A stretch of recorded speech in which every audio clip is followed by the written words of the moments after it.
Good Wednesday, everyone, and welcome to this edition of Conversation 30 News. I'm your host, Cyrus Webb. Glad you all could join us once again. Well, we made it to December the 1st and the first hump day of the month. We, of course, have your news headlines coming up on this Wednesday. We have the truth of the day with Mary Ellen Ciganovich in today's Entertainment Spotlight. You'll be part of my conversation with Dr. Teresa A. Smith, or Dr. Taz, discussing her book Transformation. Enjoy today's program. For Conversation 30 News, I'm Cyrus Webb with their Wednesday headlines and international news. Omicron variant may have reached Europe earlier than thought. Economic powerhouses Japan and France reported their first cases of the Omicron variant on Tuesday, while new findings indicate the mutant coronavirus was already in Europe close to a week before South Africa sounded the alarm.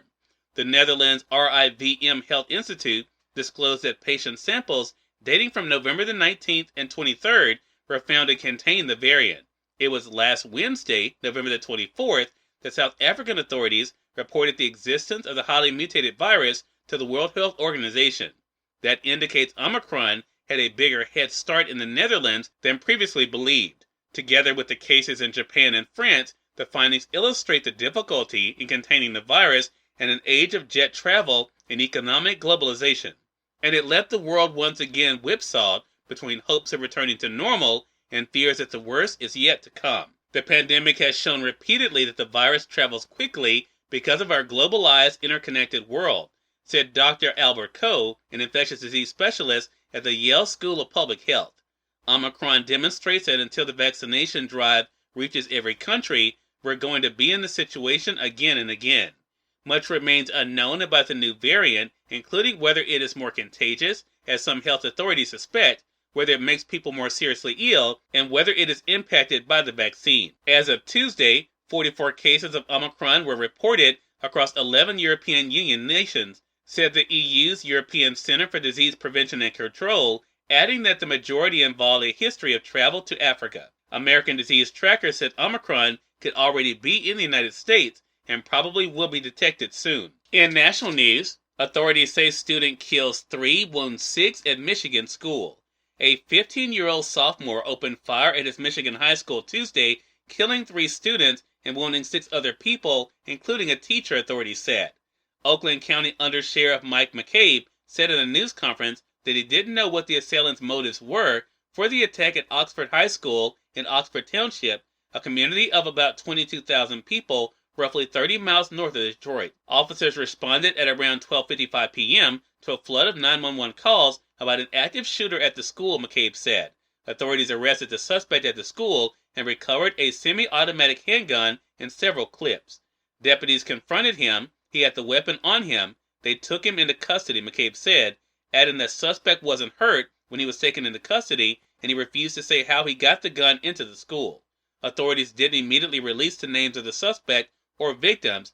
Conversations Daily News will stay on top of this report and report any headlines tomorrow. In more national news, appeals court weighs Trump arguments to withhold records. A panel of judges on Tuesday questioned whether they had the authority to grant former President Donald Trump's demands and stop the White House from allowing the release of documents related to the January 6th insurrection led by Trump supporters. But the judges also noted that there may be times when a former president will be justified in trying to stop the incumbent from disclosing records. The U.S. Court of Appeals for the District of Columbia Circuit heard arguments from lawyers for Trump and the House committee seeking the records as part of its investigation into the Capitol riot. Trump's attorneys want the court to reverse a federal judge's ruling allowing the National Archives and Record Administration to turn over the records after President Joe Biden waived executive privilege. In business news, stocks sink as Omicron and rate worries rattle Wall Street. Wall Street's losses deepened on Tuesday after the head of the Fed Reserve said it will consider shutting off its support for financial markets sooner than expected. The S&P 500 fell 1.9%. It was already down in the morning amid worries that the Omicron variant would hit the global economy. Losses accelerated after Fed Chair Jerome Powell told Congress the central bank will consider halting its bond purchases meant to lower long-term rates sooner than expected. Short-term Treasury yields rose as investors moved up expectations for a Fed rate hike. And finally, in entertainment news, Olivia Rodrigo, Her, and The Weeknd win Apple Music Awards. Olivia Rodrigo, Her, and The Weeknd have all won honors at the revamped Apple Music Awards, which has grown larger to encompass global music patterns. Rodrigo was named Breakthrough Artist of the Year, her Sour was named Best Album of the Year, and her Driver's License was Song of the Year. The streaming service crowned her as Songwriter of the Year, and The Weeknd was named Global Artist of the Year, a step up from the category last year, which he was Mere Artist of the Year. Cyrus Webb, Conversations Daily News. It's on time for the Truth of the Day with Mary Ellen Ciganovich. Mary Ellen, take it away. Hi, this is Mary Ellen with your Truth of the Day.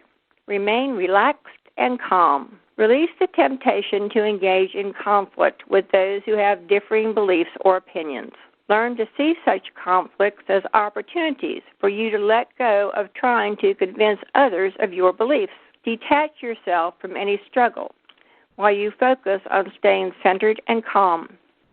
Complete this exercise anytime you feel others are trying to unduly influence you. When you are able to reconnect with whomever you had a conflict with, find neutral ground to establish a productive friendship. If this is not a possibility, you may have to just let go. Today, avoid conflict by detaching from your emotional responses, and enjoy the day. We are part of my conversation coming up with Dr. Teresa A. Smith in today's Entertainment Spotlight. Stay with us. You're listening to Conversations Daily News.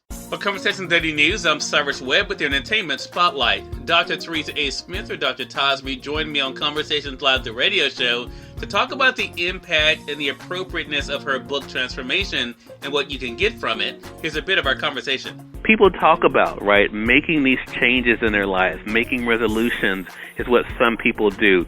But it has really been a part of your platform to show people that every day is an opportunity. What has it been like for you to show with them in the book Transformation how they can begin to make those changes? You know, for me, this book is a living document, and I've been getting feedback from folks who've been reading the book, and some of them have said to me that, you know, it's a struggle. Because we do look sometimes, as you indicated, to the new year. We're going to do a New Year resolution. We're going to start making change then. But as some of the readers have said to me, it's challenging because they actually have to do some work. And so it's like, you know, do I put it off or do I continue to refine who I am? And so for me as an author, getting that feedback that the work is challenging, because as you've heard me say, it's challenging for me also. So right. For me, it's very rewarding to have folks actually buy the book and they're actually doing the work and becoming who they want to be, even though it's a give and take. Did you always know that it was going to be work in order to transform? You know, I did, Cyrus, because, you know, we can have pipe dreams. You know, we can have, I want to say this the right way, we can have beer money, but champagne dreams. And if I want to live that champagne life, then that means I'm going to have to work at it when I know that I have beer money. So just like with that thought, it means anything that you're doing in life, it's going to be challenging because sometimes when you're trying to transform who you are on the inside, you're going against the grain. Cyrus Webb, Conversations Daily News. We thank you all for tuning into this edition of Conversations Daily News. Provide you guys on tomorrow with more news, Truth of the Day with Mary Ellen Ciganovich, and of course your Entertainment Spotlight. Until then, I'm your host, Cyrus Webb, saying as always, enjoy your day, enjoy your life, enjoy your world. Thank you all for choosing Conversations Daily News today. Let's make it a great one.